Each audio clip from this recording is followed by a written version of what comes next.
క్రీస్తు విజయం అనే మన ఈ ఛానల్కి స్వాగతం, సుస్వాగతం. రండి, అనేక వార్తా విశేషాలు తెలుసుకుందాం.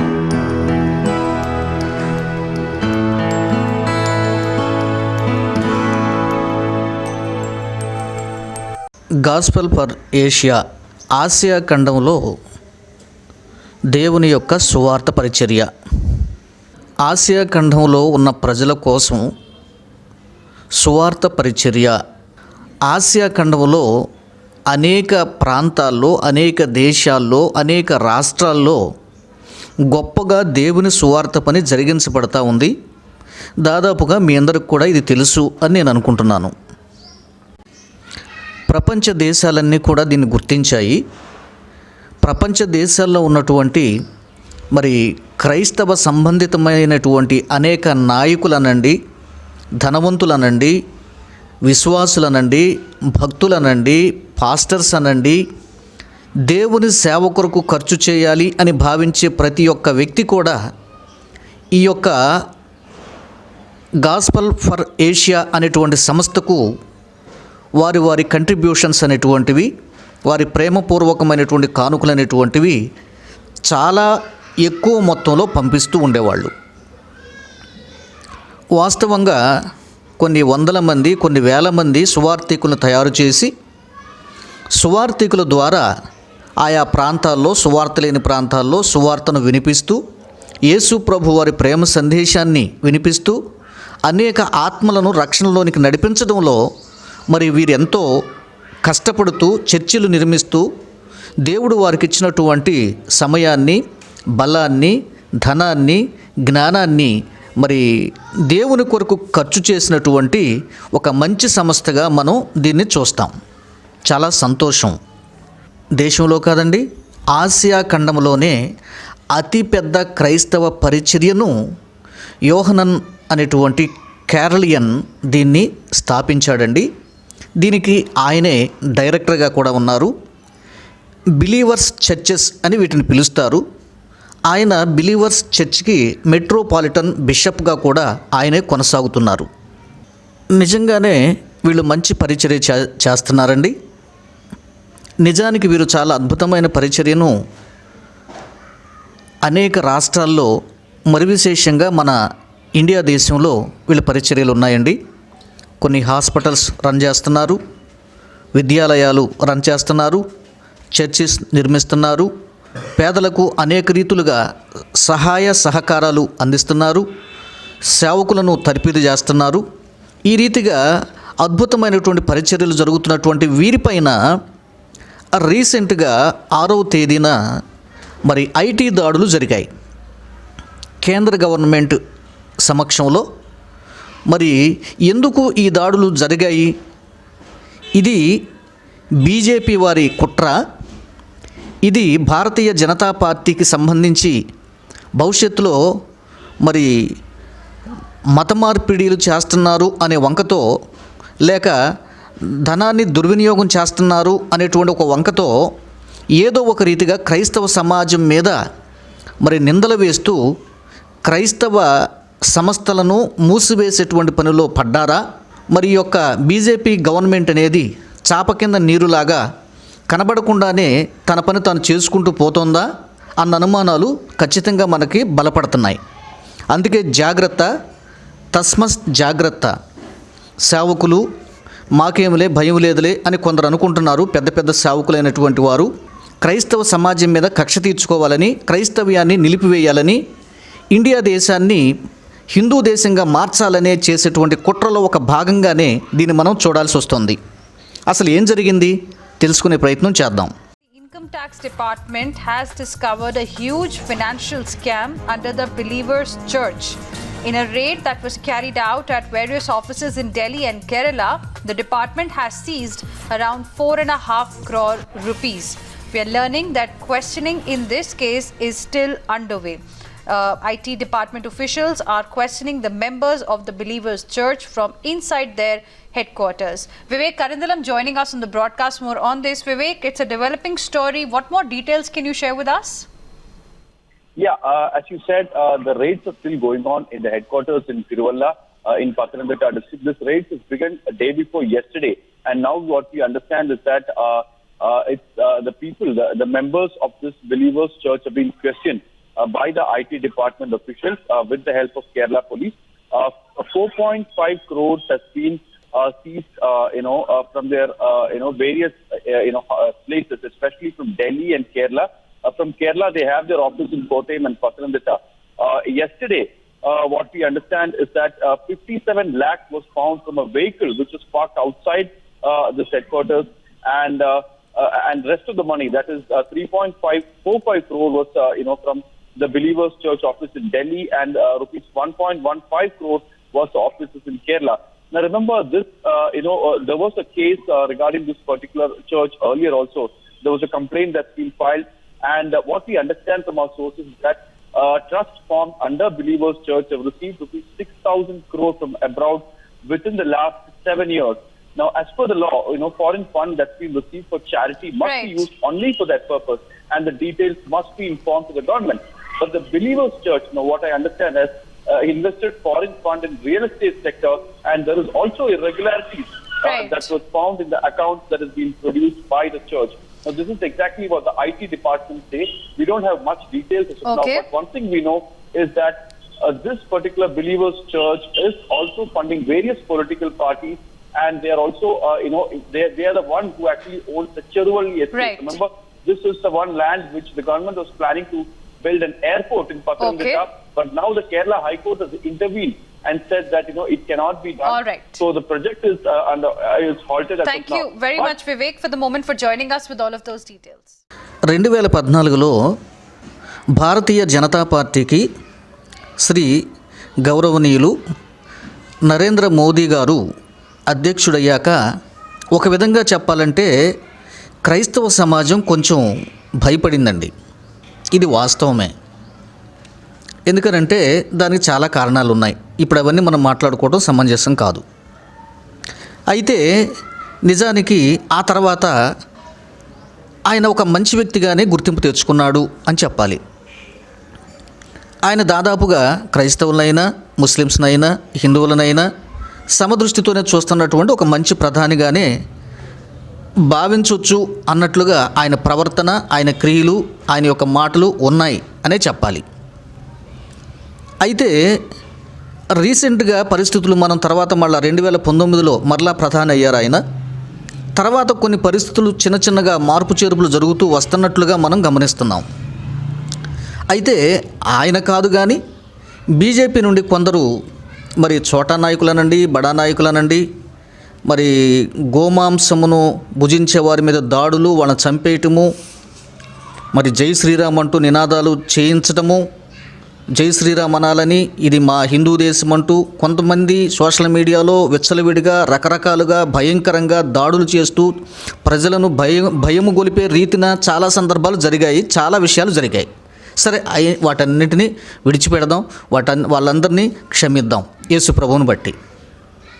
అయితే ఇక రాను రాను మనకేం అర్థమవుతుందంటే, మరి బీజేపీ గవర్నమెంట్ ఉంది కాబట్టి మనకేం భయంలే అన్నట్లుగా మరి కొంతమంది మరీ బరి తెగించి యేసు ప్రభువుని దూషించటము, సోషల్ మీడియాలో చట్టాలున్నాయి, పోలీసులు ఉన్నారు, శిక్షార్హులు అవుతారు, రాజ్యాంగం ప్రకారం మరి అవమానించకూడదు, ఇతర దేవుళ్ళని దూషించకూడదు, హేళన చేయకూడదు, కను సైగలతోనైనా సరే అవమానించకూడదని రాజ్యాంగం బోధిస్తూ ఉంటే, రాజ్యాంగం ప్రకారంగా సువార్త ఏ దేవుని గురించైనా ఎవరైనా ప్రకటించుకోవచ్చు అని రాజ్యాంగం చెబుతుంటే, వీటన్నింటినీ తొంగలో తొక్కేసి క్రైస్తవుల మీద కక్ష తీర్చుకోవడం, క్రైస్తవులను కొట్టడం, చర్చీలను కూల్చివేయడం, అలాగే పాస్టర్స్ని బాధించటం, విశ్వాసులకు భయభ్రాంతులకు గురి చేయడం, దాడులు చేయడం అనేటువంటివి పెచ్చుగా కనబడుతున్నాయి. ఇదంతా మరి బీజేపీ గవర్నమెంట్ అండను చూసుకొనే అనే మేము భావించాల్సి వస్తుంది. నేను క్రిస్టియన్ రైట్స్ నుంచి ఇలాంటి వాటన్నిటిని కూడా ఖండిస్తూ ఉన్నాము. సో వీటికి మా నిరసనను మేము వ్యక్తపరుస్తున్నాము. కొందరు మరి సోషల్ మీడియాలో మరి ఎన్నో రకాలైనటువంటి విధానాలతో మరి రెచ్చిపోతున్నట్లుగా మనం గమనిస్తున్నాం. కొన్ని ఒత్తిడిల వలన పిఎం గారు కూడా కొన్ని సందర్భాల్లో మరి మత ఉన్మాదుల చేష్టలకు, వారి యొక్క ఒత్తిళ్లకు తలొగ్గి కొన్ని విషయాల్లో ఆయన అనుచితంగా ప్రవర్తిస్తున్నారా అని భావించాల్సి వస్తుంది. రీసెంట్గా జరిగినటువంటి సంఘటన ఏంటంటే ఆంధ్రప్రదేశ్ గవర్నమెంటు మరి పేదవారిగా ఉన్నటువంటి పాస్టర్స్కు అలాగే మౌజానాలకు, ఇమాములకు, పూజారులకు, మత పెద్దలైనటువంటి వారికి 5,000 రూపాయలు ఆర్థిక సహాయం అంటూ ప్రకటించి ఆ రీతిగా ఒక్క పర్యాయం మాత్రమే కరోనా సమయంలో వారు ఇవ్వటం జరిగింది. దాని మీద మరి ఈ యొక్క కొందరు మతోన్మాదులైనటువంటి వారు లీగల్ ప్రొటెక్షన్ ఫోరం అనేటువంటి దానికి సంబంధితమైనటువంటి వారు కొందరు మరి కేంద్రానికి కంప్లైంట్ ఇచ్చి తద్వారా కేంద్రం నుంచి ఒక ఒత్తిడి తెచ్చి ఒక ఆదేశాన్ని స్టేట్ గవర్నమెంట్కి జారీ అయ్యేటట్లుగా చేశారు. మనందరికీ తెలిసిందే, మన క్రీస్తు విజయం ఛానల్లో ఆ వీడియో ఉంది, చూడండి దాని వివరాలు తెలుసుకోవాలంటే.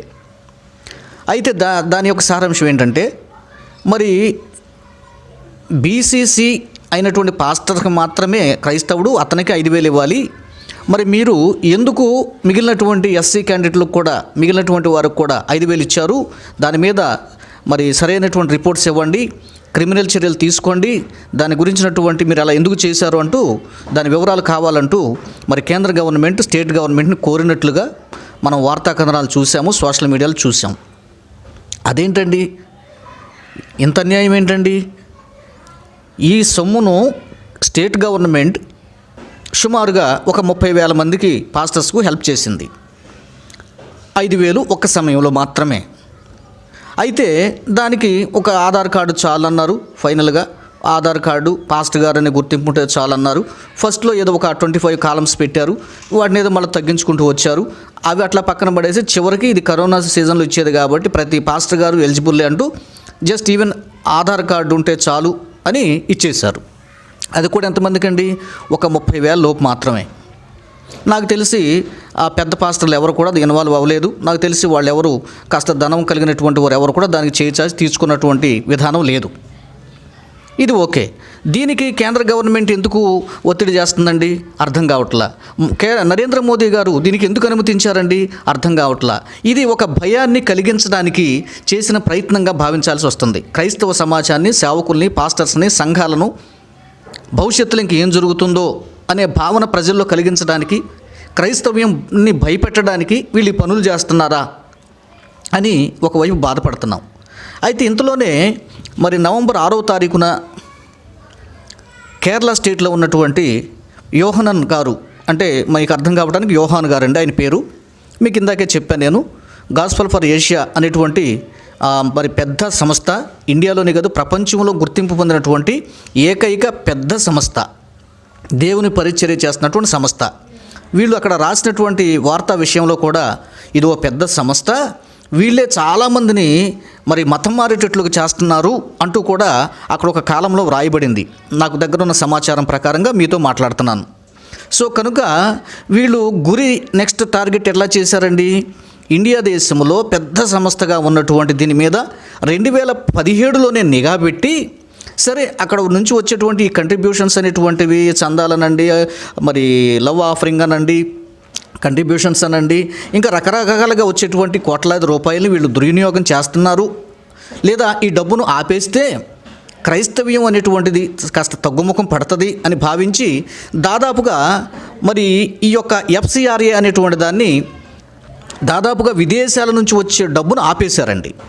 చాలామంది ఇంకా యోహన్ గారే కాదండి, విడిగా కూడా మనం ఆలోచన చేసినట్లయితే ఫారిన్ కంట్రీస్ నుంచి వచ్చేటువంటి అతిపెద్ద మొత్తాలను చాలా వరకు నిలువరించే ప్రయత్నం చేశారు అని మనం ఖచ్చితంగా చెప్పొచ్చు.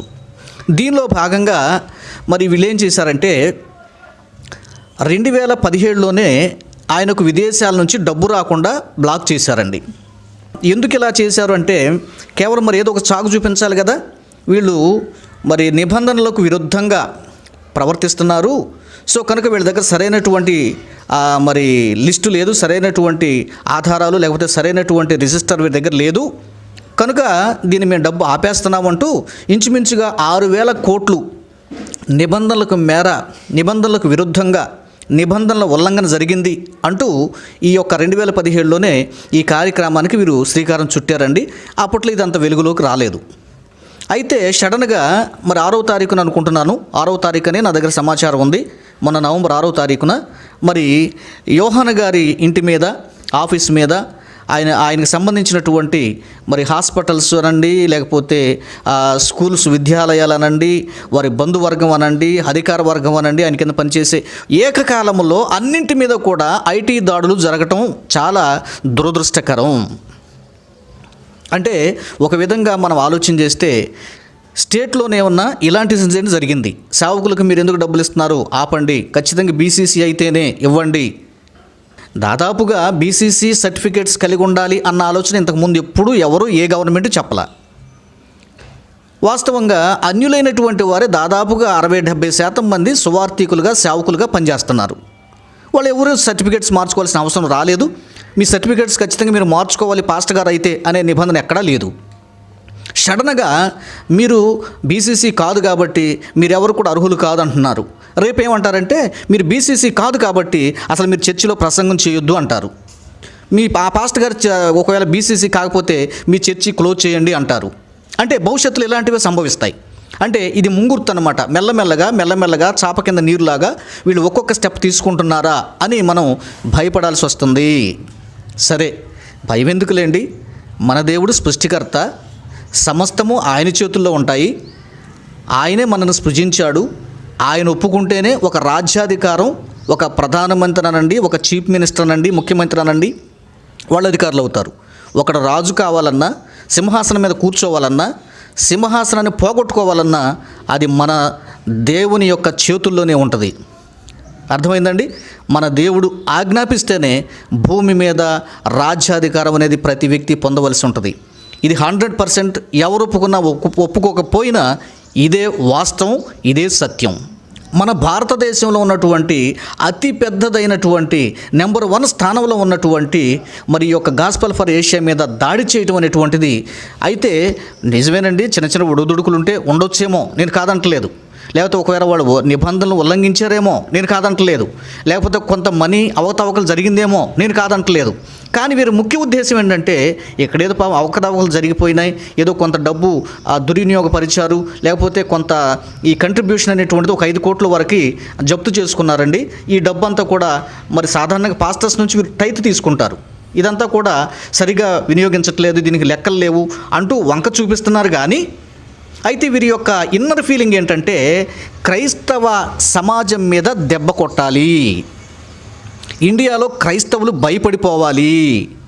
ఒకవైపు సోషల్ మీడియాలో దాడులు చేస్తూనే, ఒకవైపు భయానకాన్ని కలిగించేటువంటి రీతిన చర్చిలు కూల్చేస్తూ, పాస్టర్లను దారుణంగా హింసించిన పట్టించుకోకుండా, కేసులు పెట్టినా పట్టించుకోకుండా, మరి ఏంటండి ఎవరు అడిగినాదుడు ఎవరు?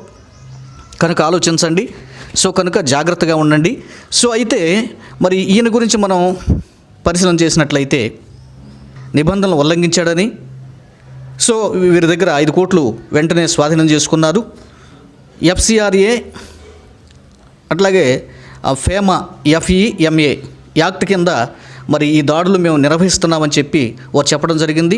ఇవి కేవలం కేంద్రం హయాంలోనే, కేంద్ర సూచనతోనే జరుగుతున్నటువంటి దాడులు అంటే ఇవన్నీ కూడా. సో కనుక మనం ఇప్పటికైనా మేలుకోవాలి. సరే, మనం ఏం చేయగలమండి? మనం ఏం కొట్లాడాల్సిన అవసరం లేదు, పోట్లాడాల్సిన అవసరం లేదు, రోడ్లు ఎక్కాల్సిన అవసరం లేదు, ధర్నాలు కూడా అక్కర్లేదు, ఇంకేదేదో మనం చేయక్కర్లా. సృష్టికర్తగా మనం ప్రార్థన చేస్తే చాలు. దేవుడు శత్రువులను మిత్రులుగా చేస్తాడు, కఠినులను మంచి హృదయం కలిగిన వారుగా చేస్తాడు. అర్థమైందండి? మన ప్రధానమంత్రి గారి కొరకు మనం ప్రార్థన చేయాలి, మన రాష్ట్ర ముఖ్యమంత్రి గారి కొరకు మనం ప్రార్థన చేయాలి, మన ఎంపీల కొరకు మనం ప్రార్థన చేయాలి, ఎమ్మెల్యేల కొరకు మనం ప్రార్థన చేయాలి, మన అధికారుల కొరకు మనం ప్రార్థన చేయాలి, మనము సర్వ ప్రపంచం కొరకు కూడా మనం ప్రార్థన చేయాలి, మేలుకోవాలి, నిద్రమత్తును విడిచిపెట్టాలి. ఇది నేను మీకు చెప్పదలుచుకున్నాను. ఓకే అండి.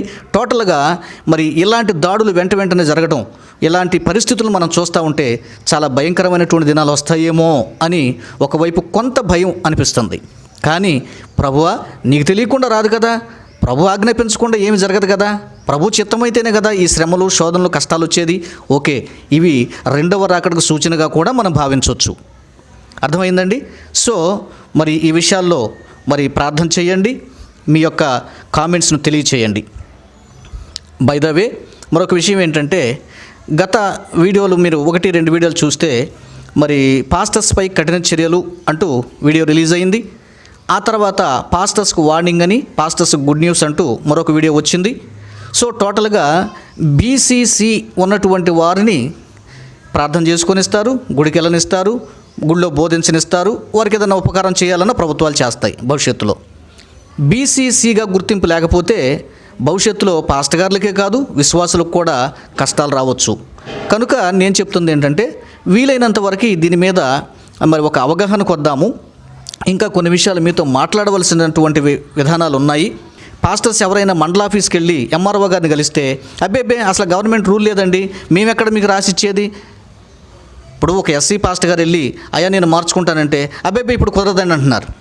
ఒక ఓసీ పాస్టర్ గారు వెళ్ళి అయ్యా నేను పాస్టర్ గారినండి, నాకు నేను ఓసీలో ఉన్నానండి కాబట్టి నాకు ఒక క్రిస్టియన్ గుర్తింపు ఇవ్వమంటే అబ్బే అట్లా చట్టాలు ఏమి లేవండి అంటున్నారు. ఇటువైపు గవర్నమెంట్ ఏమంటుంది, మీరు ఇంకా బీసీసీ కాకుండా ఓసీలో నుండి ఎందుకు ఫలాన్ని పొందుతున్నారు. భవిష్యత్తులో కేంద్రం ఏమంటుంది, అసలు మీరు ఎందుకు చర్చలు రన్ చేస్తున్నారు బీసీసీ లేకుండా అని అడుగుతుంది. అప్పుడు మనం ఏం చెప్పాలండి, రెండు వైపులు కూడా తెలివిగా క్రైస్తవ సమాజాన్ని సేవకుల్ని ఇబ్బంది పెట్టే ప్రయత్నం జరుగుతోంది. ఇది మనం కుట్రగా భావించాలో లేకపోతే కాకతాళీయంగా జరుగుతుందో మనకు అర్థం కావట్లేదు. మీకు అర్థమైందా? సో కనుక అధికారులు కూడా కాస్త ఈ వీడియో ఎవరైనా వింటే సరిగ్గా స్పందించండి. క్రైస్తవ్యంలో ఉన్నటువంటి అధికారులు సరిగ్గా స్పందించండి. కనీసం మీరైనా ముందు స్పందించండి. క్రైస్తవుల్లో కూడా ఎంఆర్ఓ గారులు ఉన్నారు, లేకపోతే రెవెన్యూ డిపార్ట్మెంట్లో ఉన్నారు, పోలీస్ డిపార్ట్మెంట్లో ఉన్నారు, అలాగే మరి చట్టంలో మరి అధికారులుగా మంత్రులుగా ఉన్నటువంటి వారు కూడా ఉన్నారు. ఈ విషయాన్ని మీ దృష్టికి తెస్తా ఉన్నాను. దయచేసి సరిగ్గా స్పందించండి. దీనికి సరైన సమాజానికి ఒక సూచన ఇవ్వండి. పాస్టర్స్ ఏం చేయాలి? ఎంఆర్ఓ ఆఫీస్కి వెళ్తున్నారు, వాళ్ళు ఇవ్వట్లేదు. గవర్నమెంట్ ప్రభుత్వాలు ఏమంటున్నాయి అంటే మీరు బీసీసీగా ఉండకపోతే మీకు చర్చ ఉండటానికి వీల్లేదు, లేకపోతే మీకు ఇదిగో ఈ ఫలం అందదు అంటున్నారు. మరి ఏం చేయాలి? కాబట్టి ఆలోచించండి. అధికారులైనటువంటి వారు, ఎంపీలు, ఎమ్మెల్యేలుగా ఉన్నటువంటి క్రైస్తవ మరి నాయకులైనటువంటి వారు, అధికారాల్లో ఉన్నటువంటి వారు, మరి అన్ని డిపార్ట్మెంట్లో ఉన్నటువంటి క్రైస్తవులు దీని మీద దృష్టి నిలపవలసిన సమయం వచ్చింది అని నేను మిమ్మల్ని ముందుగానే హెచ్చరిస్తున్నాను. రైట్, మంచిది. ఇంకా కొంతమంది అధికారులు కలిసి ఈ యొక్క సర్టిఫికెట్స్ గందరగోళంలో కొంచెం క్లారిటీ ఇవ్వడానికి నేను ఫర్దర్గా ఇంకొక వీడియో చేస్తాను. అంతవరకు కూడా మరి వేచి ఉండండి. ఆ వీడియోను కూడా తప్పకుండా మీరు వీక్షించి అందరూ కూడా షేర్ చేయండి. అండ్ ఆల్సో ఈరోజు మాట్లాడుతున్నటువంటి ఈ వీడియోను కూడా ఖచ్చితంగా మీరు తప్పకుండా ఇతరులకు షేర్ చేయండి. ఓకే అండి? సో ఇది మనం ఇతరులకు మేలు చేస్తున్నట్లే. మన క్రైస్తవ్యాన్ని మనం కాపాడుకోవాలి. మన భారతదేశంలో క్రైస్తవ పునాదులకు ఎలాంటి మరి ఒడిదుడుకులు లేకుండా భవిష్యత్ తరాలు సంతోషంగా యేసుప్రభుని సేవించేలాగున ఇప్పటి నుంచే మనం సరిగా మన పునాదులు స్టాండర్డ్ చేసుకోగలగాలి. గుర్తుంచుకోండి. సో కాబట్టి ఈ వీడియోని ఇతరులకు కూడా షేర్ చేయండి. అందరికీ తెలియాలి. ఆంధ్రప్రదేశ్లోనే కాదు, తెలంగాణలోనే కాదు, మన దేశమంతా కూడా ఆయా దేశాల్లో ఉన్న తెలుగు ప్రజలందరూ కూడా ఈ వార్తలు వింటున్నారు. ఇంచుమించుగా మన క్రీస్తు విజయం ఛానల్ 100 దేశాల్లో వీక్షిస్తారు. సో కనుక మరి మీరు తప్పకుండా ప్రార్థన చేయండి, సహకరించండి. ఈ వీడియోని ఇతరులకు కూడా షేర్ చేయండి. Thank you. God bless you.